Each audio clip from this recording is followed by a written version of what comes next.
Isabela, contar um pouquinho da história, né, do surgimento do Outubro Rosa e também a importância dele, que é o principal, né? Bom, Luiz, a campanha do Outubro Rosa ela surgiu na década de 90, onde as pessoas sentiram a necessidade de falar mais sobre o assunto, explicar mais o que seria o câncer de mama, como prevenir, qual o tratamento, na ideia de conscientizar as mulheres mesmo. Então, desde a década de 90, a gente vem todo outubro focando mais na prevenção do câncer de mama, informações sobre esse tipo de câncer. O INCA traz muitas informações, uma delas é a estimativa de casos novos de câncer de mama para esse triênio do ano de 2020 a 2022. É uma estimativa de 66 mil novos casos a cada ano. É muita coisa, né? É muita coisa. E tem um número de morte muito alto devido às mulheres que não se previnem e descobrem o câncer um pouco mais tarde. Então, a gente sempre traz o Outubro Rosa lembrando da importância da prevenção. Quando a gente descobre esse câncer com um começo, né, uma lesão menor, a chance de cura dele é muito alta. Então, a gente sempre vai focar nessa prevenção para que essa chance de cura seja alcançada. As mulheres, elas devem fazer mamografia de 50 a 69 anos a cada 2 anos e, se caso tiverem casos na família, de 40 a 49 anos, uma vez por ano. Como fazer essa mamografia? Ela procura o médico dela, o ginecologista, e esse ginecologista pede esse exame, tanto na rede pública quanto na rede particular. A importância de frequentar o ginecologista todo ano é porque esse ginecologista vai avaliando de caso a caso, se tem caso na família, se não, se tem algum risco devido à quantidade de hormônio, se o hormônio está desregulado ou não. Então, a importância de procurar um médico é devido a essa análise de cada caso especificamente. Se caso tiver essa mamografia constatada um câncer, uma lesão, a gente já começa o tratamento o quanto antes para ter um resultado eficaz, eficiente. Isabela, esse tema é tabu ainda, na sua opinião? Você que trabalha com esse tema aí no cotidiano?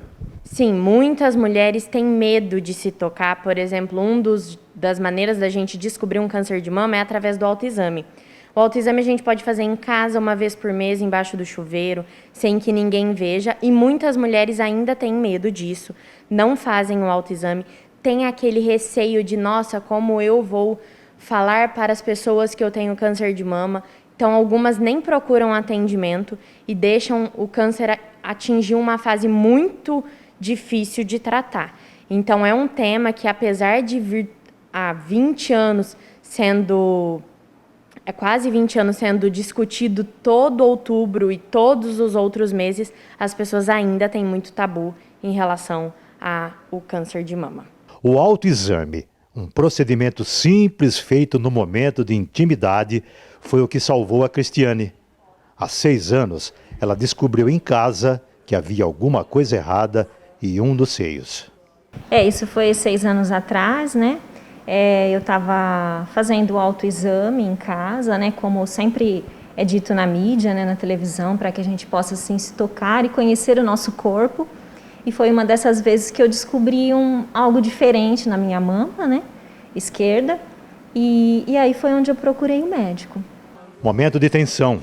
Aí veio a confirmação. Diagnóstico positivo. Momento terrível. Mesmo tendo um alicerce sólido, o abalo na estrutura é inevitável. No início é uma coisa assim, é uma situação assim bem difícil, né? Mas nesse dia eu estava com o meu marido, né? E ele, no momento que o médico disse que era realmente um câncer de mama, né? Ele estava junto comigo, dando aquela força, apertando muito minha mão. Eu chorava muito, né? Eu percebi assim, a situação era tão difícil que parecia que o chão tinha partido, né?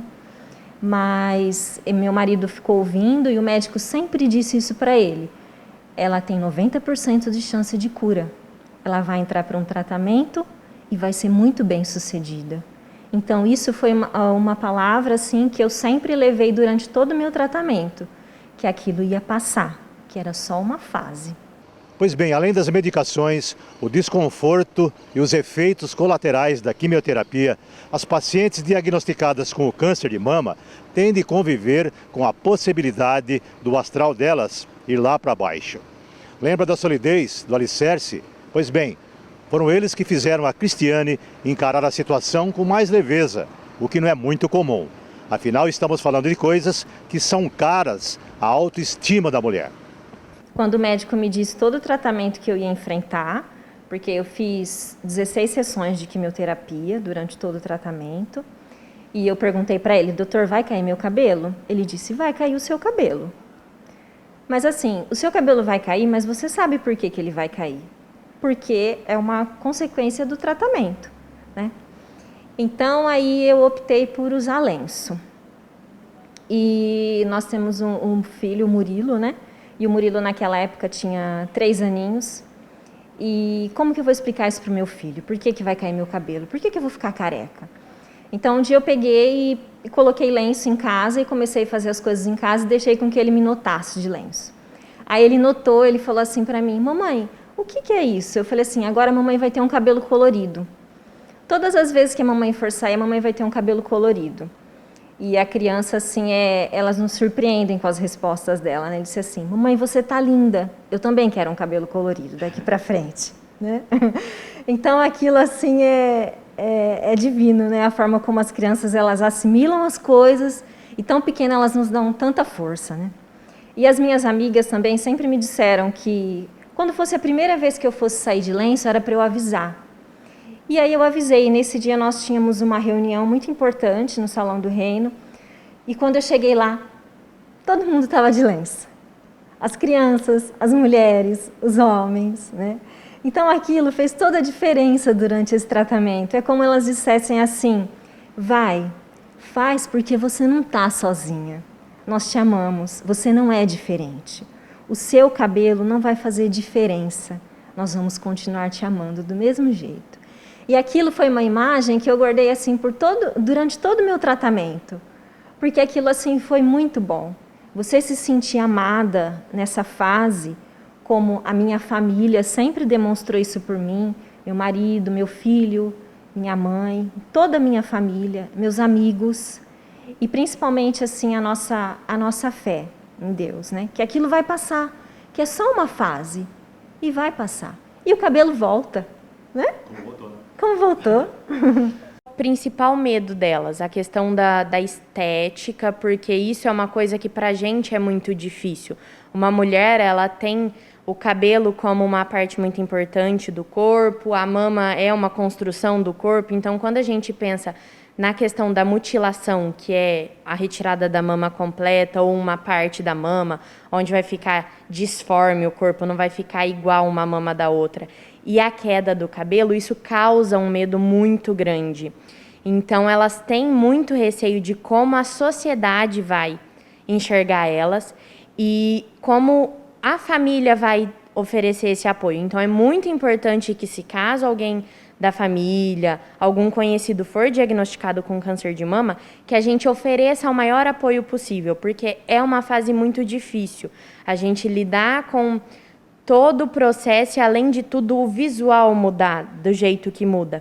Então, a gente precisa oferecer esse apoio. E eu vejo aqui que o que elas mais pedem é esse apoio, de uma forma assim, não necessariamente falando para a gente, mas a gente nota que as pacientes esperam muito esse apoio das famílias, dos amigos e até nosso mesmo. Então, a gente tenta manter o mais tranquilo possível essa fase para que a mulher não sinta tanto a dificuldade de passar o tratamento e que seja uma fase que, por mais que difícil, uma fase que a gente consiga ver num futuro como uma fase que foi necessária para alcançar a cura. Passados 6 anos desde a descoberta da doença, hoje quem olha assim para a Cristiane, quem conversa com ela, nem imagina o que ela enfrentou. Lembra do início da nossa conversa que o médico havia dito que, pelo fato dela ter descoberto o câncer de mama logo no início, a sua chance de cura era de 90%? Pois é, a Cristiane deu a volta por cima e cravou 100% de recuperação. A importância da prevenção, né? A gente não pode descuidar desses exames.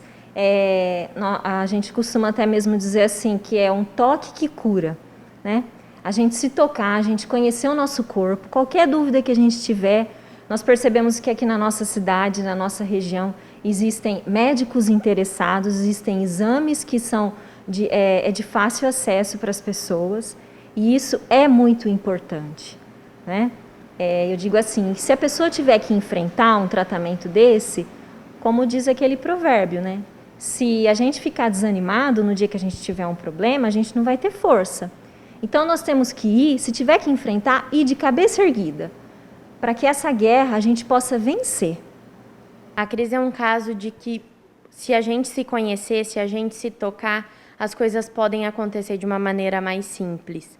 É claro que foi uma fase muito difícil para ela, mas ela descobriu durante o banho, ela foi atrás de fazer a biópsia para descobrir se realmente era câncer, foi atrás de fazer o tratamento e hoje já tem 6 anos que começou tudo e está super bem, está fazendo hormonioterapia, que é a continuidade do tratamento, mas com todos os exames zerados, sem nada de sinal de que vai voltar alguma coisa ou de que tá para voltar. A cada 6 meses a Cris está fazendo exames, então ela é um exemplo para que as mulheres percebam que a gente se conhecer, a gente se tocar, a gente procurar ajuda médica, procurar manter os exames em dia, dá certo sim, que a gente tem muita chance de lidar com esse câncer e passar por ele sem que isso nos cause uma perda na nossa família. Então, assim, a gente continua, né? Eu continuo fazendo os meus exames preventivos, que são muito importantes para todas as pessoas, para todas as mulheres. Mesmo antes de descobrir o câncer, eu já fazia meus exames anuais, né? Isso é muito importante, né? E não descuidar da sua saúde em hipótese alguma.